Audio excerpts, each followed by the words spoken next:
Yes, అధికారంలోకి వచ్చే ఏడాది పూర్తయిందని టీడీపీ కూటమి పార్టీలు ఓవైపు సంబరాలు చేసుకుంటుంటే మరోవైపు ప్రజలకు ఇచ్చిన వాగ్దానాలను అమలు చేయకుండా అధికారంలో ఏడాది గడిపేశారు. కాబట్టి కూటమి ప్రభుత్వానికి వ్యతిరేకంగా ప్రజలకు వెన్నుపోటు పొడిచారంటూ వైసీపీ నిరసన పోరాటాలకు దిగింది. వెన్నుపోటు దినం అనే క్యాప్షన్తో ఏపీలోని అన్ని జిల్లాల్లో కూడా వైసీపీ లీడర్లు కేడర్ నిరసనలో పాల్గొని కూటమి ప్రభుత్వానికి వ్యతిరేకంగా నినాదాలు చేశారు. ఎన్నికల్లో ఇచ్చిన హామీలపై వైసీపీ నిరసన వ్యక్తం చేసిన కొన్ని జిల్లాల్లో ప్రజల నుంచి మంచి స్పందన కనిపించింది.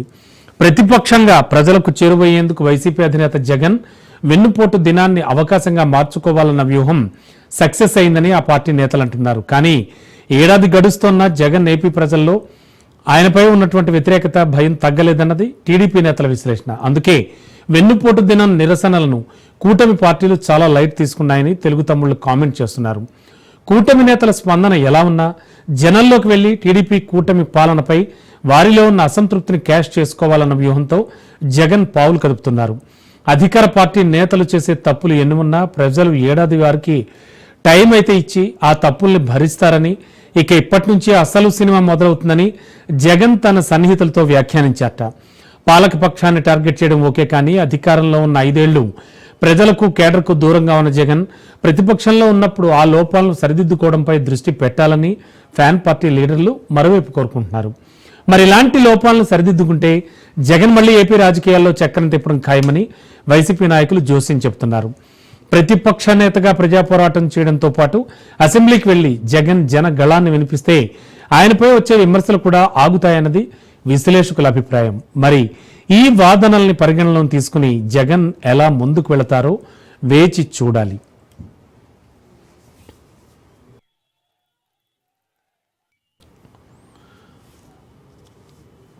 ఎస్, ఇదే అంశానికి సంబంధించి మరింత విశ్లేషణ అందించడానికి, అలాగే ఆయన వెర్షన్ వినిపించడానికి senior journalist and analyst Uppala Lakshman garu మనతో పాటు లైవ్ లో సిద్ధంగా ఉన్నారు. Sir, good evening.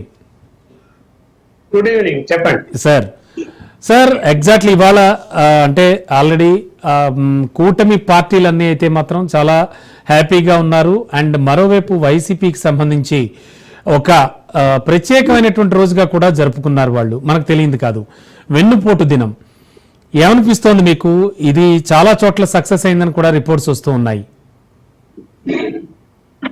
అంటే కార్యక్రమాలు పిలిపించడం పార్టీ కానీ ప్రతిపక్షాలు కానీ కార్యకర్తలు పాల్గొంటారు. రెండోది, ఏ పార్టీ అయినా కూడా ఇవాళ ఏ కార్యక్రమం తీసుకున్నా కూడా ఈవెంట్ లాగా నిర్వహిస్తున్నాడు తప్ప ప్రజలు నిజంగా స్పందించి బయటకు వస్తున్నారు అన్నది లేదు. ఎవరైనా సరే, ఏ పార్టీ అయినా, అధికార పార్టీ అయినా సరే, అన్ని ఆర్గనైజ్డ్ ఈవెంట్స్. సరే, ఏది ఏమైనా ఏడాది అయింది కాబట్టి ఇవాళ ఈ ఏడాదిలో కూటమి ప్రభుత్వం పరిపాలన ఏంటి, ప్రతిపక్ష పాత్ర వైఎస్ఆర్సీపీ ఏమి పోషించిందని మనం మాట్లాడుకోదలుచుకుంటే, కూటమి పరిపాలన ఏడాదిలో వాళ్ళ లక్ష్యాలు 2. ప్రధానంగా ఎన్నికల ముందు ప్రచారం జరిగింది అమరావతి రాజధాని, పోలవరం ప్రాజెక్టు. వీటిని సెంటిమెంట్ గా చూపించారు. జనం కూడా వాటిని రిసీవ్ చేసుకున్నారు. సరే, గెలిచారు, కూటమి అధికారంలోకి వచ్చింది.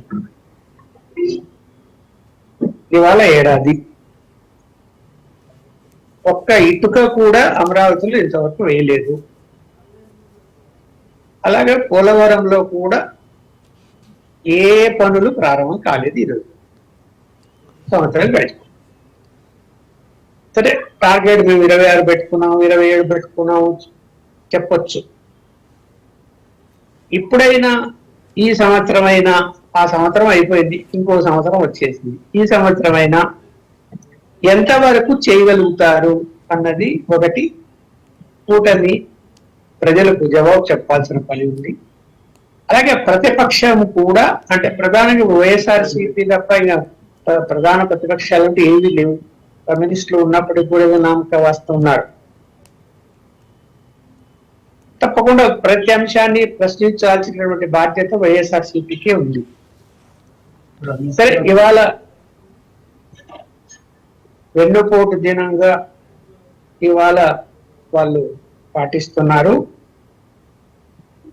విజయోత్సవం అని చెప్పి వాళ్ళ సంవత్సరం అయిందని వాళ్ళు కూటమి పార్టీలు ఏవో జరుపుకుంటున్నాయి.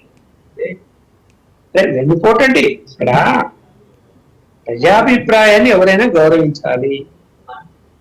ప్రజలు ఓట్ల ద్వారా వీళ్ళు ఎన్నుకున్నారు. ఈరోజు రిజల్ట్స్ వచ్చాయి. ప్రజాభిప్రాయాన్ని గౌరవించేటువంటి వాళ్ళు దాని వెన్నుపోటు అనేటువంటి పదం వాడకుండా ఉండాల్సింది. ప్రభుత్వ వైఫల్యం దినంగా ఏడాది అయినా కూడా ఏం సాధించారు, ఎన్ని పరిశ్రమలు వచ్చాయి, ఎంతమంది నిరుద్యోగులకు ఉద్యోగాలు వచ్చాయి, అలాగే ఇలా ఏదైతే ఎన్నికల ముందు చేసిన వాగ్దానాలు ఎన్ని అమలు చేశారు, ఇది ప్రభుత్వం వైఫల్యమైందని ప్రశ్నించడంలో తప్పు లేదని నేను అనుకుంటున్నాను. Okay sir. అలాగే ప్రభుత్వం కూడా సంవత్సరమైందని అన్నప్పుడు తను ఏం చేసిందో చెప్పాలి కదా. ఈ సంవత్సరం కాలంలో ఏం చేశాము మేము? అన్ని పెండింగే ఉన్నాయి. ఏం చేశారు?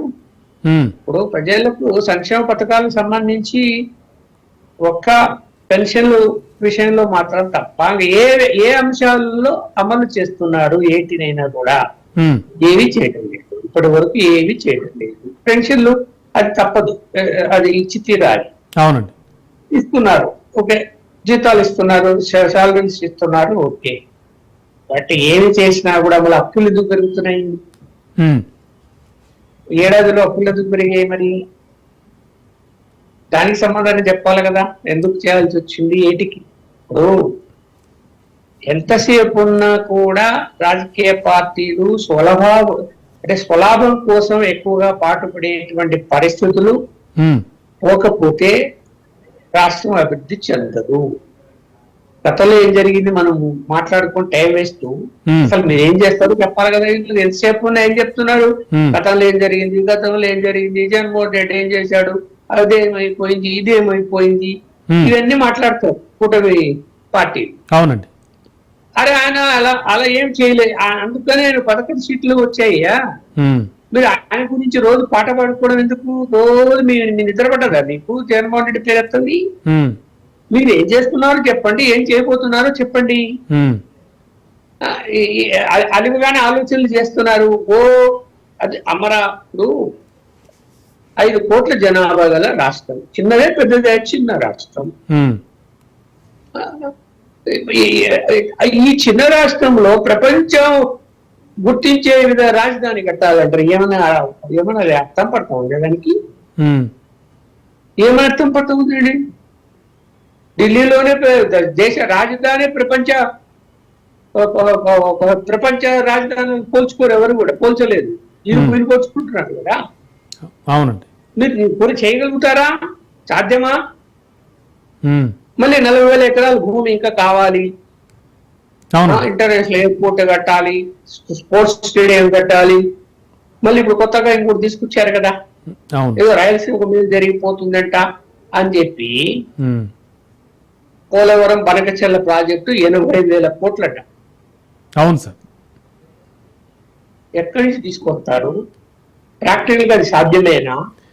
4 లిఫ్ట్లు, 260 మీటర్ల పైన వాటర్ పంపింగ్, 200 టీఎంసీలు ఎంతవరకు సాధ్యం అన్నది ఆలోచించాలి.